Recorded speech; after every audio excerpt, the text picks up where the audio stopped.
Vai passando nesse momento bandeira verde.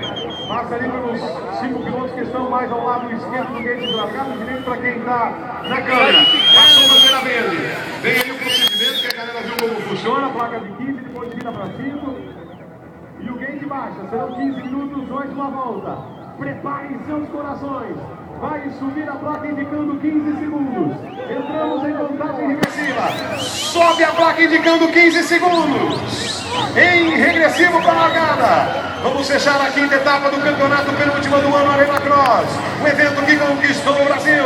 Virou para 5. Sobe o giro do motor. O gate baixa.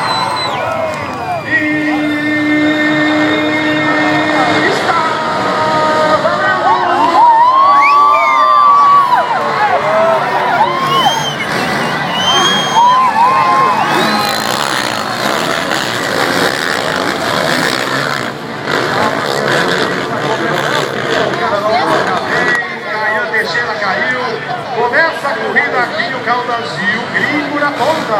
Castro repete a boa largada da prova passada. O Leandro levou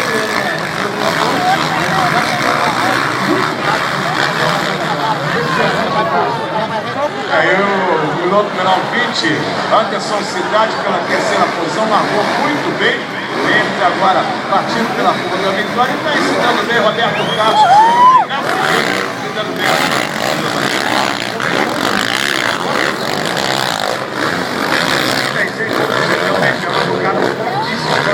na primeira volta, já abre 1.1 em relação ao Leandro.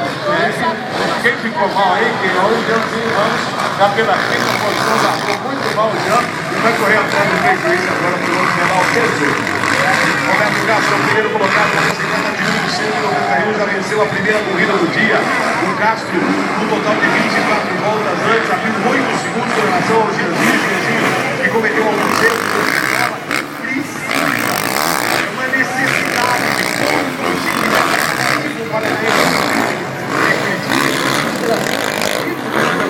Ele e o carro.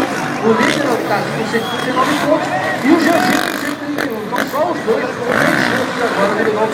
É como a ausência nessa corrida, antes nós falamos do nome de Ada Sheffield, o nome do japonês, ele participa da prova. Então, na verdade, a situação realmente fica só entre os dois detrás do Oitani. A diferença é 8 pontos. O Adam ainda tem uma chance que ele volta com 112 pontos correndo.